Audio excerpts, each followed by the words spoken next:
Bom, pessoal, o vídeo de hoje a gente vai falar sobre esses dois editais que acabaram de ser publicados aí pela Secretaria Municipal de Cultura. Eu estou, inclusive, aqui na frente do computador justamente para poder olhar junto com vocês e comentar esses dois editais, que na verdade são bem parecidos, né? Só mudam o nome, provavelmente, eu acredito que isso foi feito justamente porque a Secretaria Municipal de Cultura precisa justificar, né, o uso dos recursos que já estão elencados na próprio orçamento, né, da Lei Orçamentária Anual aí do ano de 2020.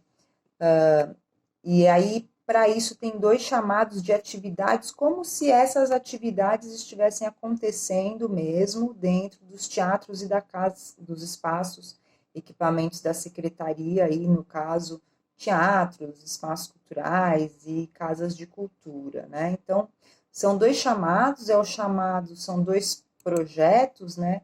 Um, o número 2, né? Que é o Teatros e Centros Culturais na Rede, né, que é o chamado de atividades número 2 da Secretaria Municipal de Cultura, e o chamado número 3, que é o Conexão Casas de Cultura 2020. Tá? Então, esses dois editais, eles são muito parecidos, ainda resta algumas dúvidas, mas eu acredito que seja possível, sim, se inscrever nos dois, para a maior parte aí dos casos, né? Então, eu vou comentar algumas partes aqui do edital. Então, é como se fosse, né, esse projeto, esses editais, então, visam aí receber projetos culturais, né, de diversas procedências aí, claro, né, precisa ser um trabalhador da cultura aí da cidade, né, morador da cidade, tem uma série de documentos que são pedidos, mas só para a gente começar então, né, eu acho que é importante a gente ler alguns trechos do edital, é sempre muito importante ler, né, muito bem o edital, até para fazer um projeto e mandar tudo certinho. Então, em ambos, né, eles falam que visam a inscrição em propor atividades artísticas para participação, no caso, nos dois projetos, nos dois chamados, né, em modalidades de apresentações artísticas, vivências, intervenções artísticas, livre leitura e literatura, que acontecerão nas residências dos próprios proponentes, com a disponibilização desses conteúdos através de vídeos em redes sociais e da próprias, né, no caso, e da Secretaria de Cultura. Então, isso a gente percebe é o item 3.1, né, o objeto dos dois editais, tá? Então, aí a gente já vê, né? Então, é como se a gente fosse fazer, em vez de fazer um show, né? Banquinho e violão numa casa de cultura ou num teatro da secretaria. Agora nós vamos fazer em casa e gravar, como eu estou gravando para vocês, esse vídeo aqui, tá? Mas não só, né? Então aí o edital seria importante que vocês lessem com atenção. Mas aí como é que se dividem, né? As apresentações artísticas, eles dividem aí nas linguagens, né? Arte, cultura digital, artes visuais, audiovisual, cinema, televisão, novas mídias, circo, cultura cigana, cultura estrangeira de imigrantes, cultura geek, né? Cultura indígena, cultura LGBTQIA+, cultura negra, cultura popular, dança, gastronomia, moda, música, rádios comunitárias e podcasts, teatro, música, hip hop, capoeira, né? Não colocaram aqui as linguagens de samba e forró, né? Das culturas de samba, forró e reggae. Isso o pessoal dos movimentos aí não gostou muito, com razão, né? E também pode ser no caso das vivências, né, que são atividades de duração e periodicidade variadas que visam o intercâmbio de ideias, apresentação de conhecimentos sobre determinada linguagem artística, demonstração de habilidades adquiridas e desenvolvidas pelo proponente, nas seguintes linguagens. Quer dizer, aqui pode entrar formação, pode entrar uma série de outras coisas, né? Aí entra artesanato, gestão cultural, patrimônio material, produção cultural, arte, cultura digital, artes visuais, etc. Aí as linguagens todas que eu já falei, né? Ou também pode ser o item 443, que é de livro, leitura e literatura, atividades que promovem a fruição, difusão literária, democratização do acesso ao livro, leitura, literatura, formação de leitores, mediadores, estímulo à produção literária, estímulo à bibliodiversidade. E aí podem ser os saraus, leituras dramáticas, debates literários, conversas com escritores, rappers e poetas, lançamento de livros, contações de histórias, slams, batalhas de rima, bate-papos com griots e demais mestres da cultura de tradição oral, né? Ou aí, no caso, as intervenções artísticas, né? São intervenções que interagem com o objeto previamente existente, evocando novas percepções do público com o espaço. Então, esses itens, né, vocês podem propor projetos dentro disso, eu acho que aí cabe ser bem inventivo, né, até porque se a gente for olhar nos critérios, né, de seleção, mais lá para frente, no item 10, né, critérios de análise, o que vai ser avaliado, né? O repertório, originalidade, conhecimento técnico do proponente, qualidade do material cadastrado, análise dos elementos previstos no item 8.5 e 8.6, que são itens, né, do projeto técnico e do proponente, os documentos do proponente, e é uma lista de documentos surreal, muita gente está reclamando, inclusive, que não está conseguindo emitir essas certidões, eu mesma tive um problema com a certidão de débito, conjunta de débitos mobiliários, tive que pedir para o meu contador emitir para mim, porque eu mesma não estava conseguindo, estava dizendo que eu tinha uma pendência na prefeitura e não é verdade, não tinha, né? Era um problema do site mesmo, né? Enfim, continuando aqui, né? Ó, importância do artista, coerência entre as atividades e a ação proposta com o histórico do artista, quer dizer, não adianta você querer propor alguma coisa em dança se você não tem um histórico real, né, na área de dança, não tenho como comprovar um portfólio, né, porque é muito fácil uma pessoa que não é, né, não é trabalhador do setor, querer também agora dizer que é só para ganhar aí esse dinheiro que já não é muita coisa, né? Diversidade de elementos profissionais envolvidos, forma de expressão, e tem que comprovar também, um dos itens é a comprovação de baixa renda, de que é artista periférico ou residente em bairro com alto índice de vulnerabilidade. Isso também vai dar alguns pontos.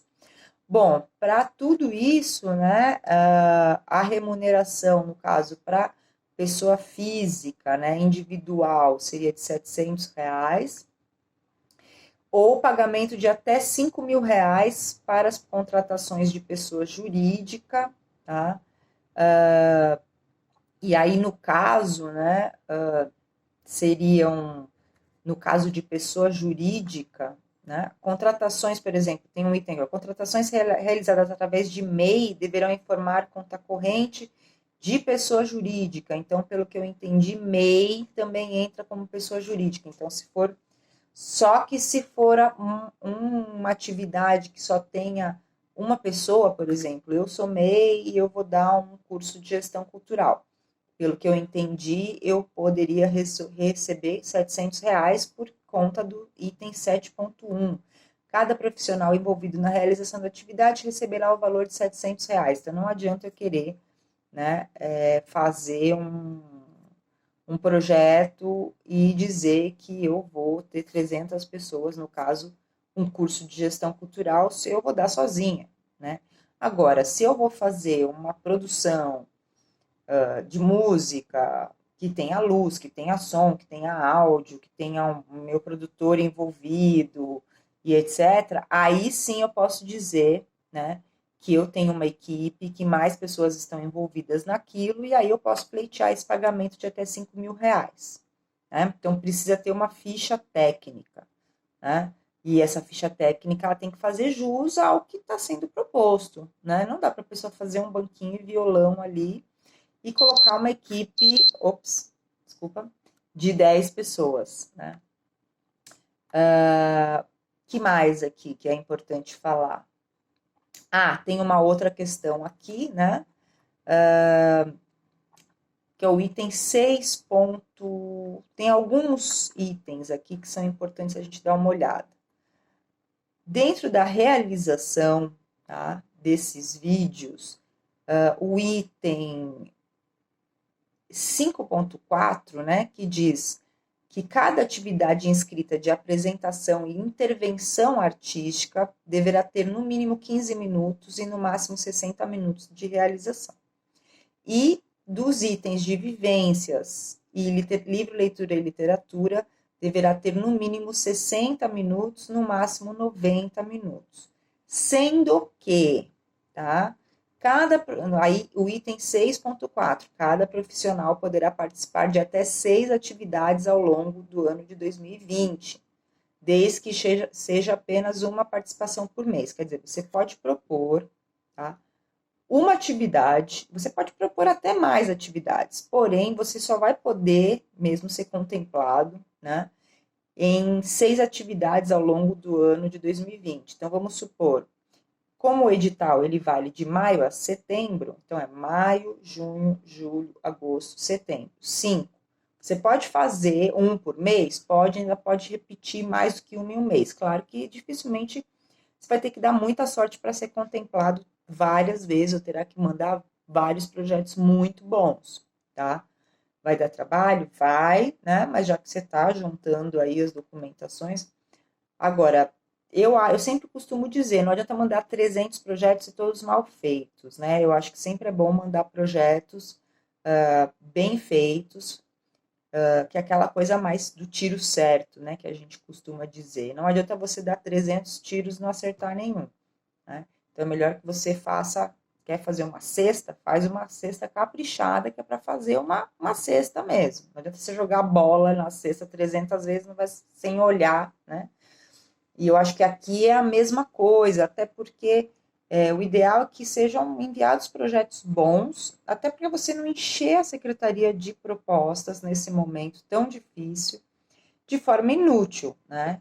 Quantas vezes eu fui jurada de editais aí, já até falei isso para vocês, onde a grande maioria dos projetos eram muito ruins, mas eram projetos que não tinham sem pé nem cabeça. Não era questão, além do produto ser ruim, né? Isso, nossa. Mas, assim, muitos projetos que o produto até era ok, era legal, ok, mas era completamente sem pé nem cabeça, era muito mal feito. E quando a gente está falando de cultura, de arte, o ideal é que o projeto tenha, no mínimo, uma lógica, né? Eu sei que é complicado, por isso que, inclusive, eu faço esses vídeos para ajudar vocês a pensarem, né, os projetos. Então, assim, não sejam ansiosos. Quando vocês lerem, né, vocês já sabem que os dois editais, eles são quase iguais, praticamente só muda o nome, né? E eles acabaram fazendo isso justamente para poder destinar recursos de itens diferentes do orçamento para uma determinada quantidade de projetos, tá? E, de certa forma, eu acho que aqui, né, há perfis um pouco diferentes, se a gente for pensar que as casas de cultura, elas vão ter bastante um perfil de projetos mais periféricos, né? Eu acho que os dois editais falam disso, mas eu acho que aí, nesse caso, ainda mais esse de conexões, esse conexão casas de cultura, eu acho que acaba indo um pouco mais por esse caminho, tá? É importante, tá? Por exemplo, o item 6.1, ele fala que, ele lembra que é possível, né, dentro dos projetos, que seja incluído técnico de som, luz, câmera, figurinista, cenógrafo e etc, né? Agora, é possível também, né, que esses profissionais, que não são o artista em si, eles tenham propostas aí ligadas a outros itens aqui, principalmente dentro das vivências, né? Aqui no item de produção cultural, ou mesmo moda, né? Enfim, eu acho que é possível propor aí, sei lá, um comentário, um vídeo, sei lá, um hold, fazer uns vídeos sobre a profissão hold. Como é que a pessoa, como é que faz para virar um hold, né? A pessoa falando sobre a experiência dela, sobre os cursos, sobre técnicas, né, e etc. Porque isso é legal, tem muita gente que quer começar em determinadas profissões dentro do setor cultural, que não é exatamente o artístico, e nem sabe por onde começar. Quantos jovens aí estão precisando muito de depoimentos de quem já trabalha há muito tempo na área, nesse momento está parado, duro em casa, sem grana, né? E pode ganhar um troco aí fazendo esses vídeos e ajudando aí as novas gerações a aprender um pouco mais com as experiências, né? Bom, a gente provavelmente, pelo que eles dizem aqui, vão ter comissões a cada 15 dias, né? Para todos os dois editais, né? As inscrições elas vão até o dia 1º de setembro. A gente ainda não sabe como é que vai ficar, né? Se o Covid vai além disso, a gente espera que não.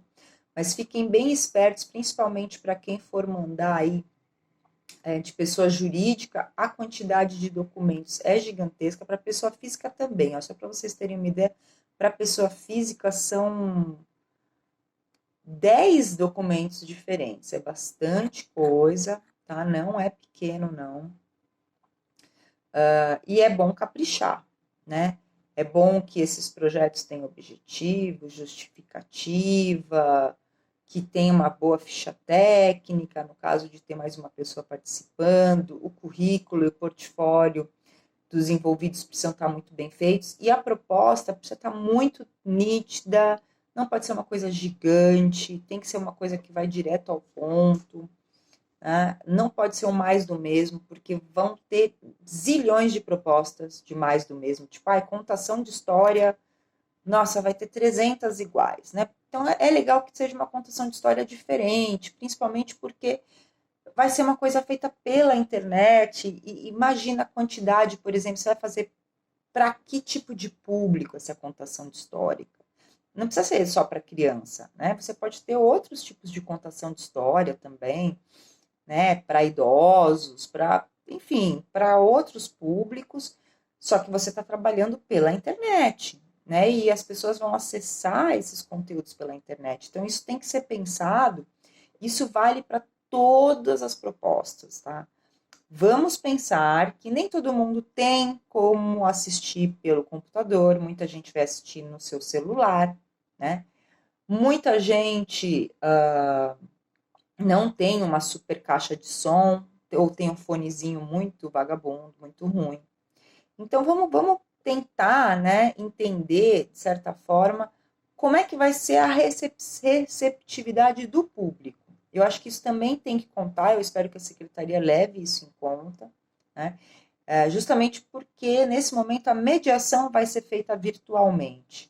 Então nós temos uma oportunidade aí de pensar a nossa produção cultural de uma forma virtual, de ter um maior contato com a tecnologia, e eu acho que isso vai ser desafiador para todos nós, né? Eu comecei com esse canal aí do YouTube, estou tentando aprimorar melhor aí a cada dia, mas, de certa forma, quando vocês forem fazer esse projeto, pensem bem nisso, tentem se imaginar como público, né? Como vocês gostam ou não gostam de assistir uma live ou um vídeo no YouTube, o que vocês costumam fazer, a linguagem que é usada, enfim. Pensem em vocês como público antes de pensar o projeto. Eu acho que essa é a melhor dica, né? Eu vou fazer um projeto também. Depois que eu fizer o meu projeto, eu posso fazer um outro vídeo para a gente conversar um pouquinho mais sobre essas propostas, já que esse edital vai até setembro.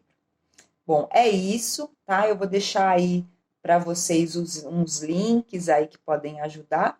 E qualquer coisa, me chamem. Tamo junto, força na luta, é isso aí. Boa sorte para vocês.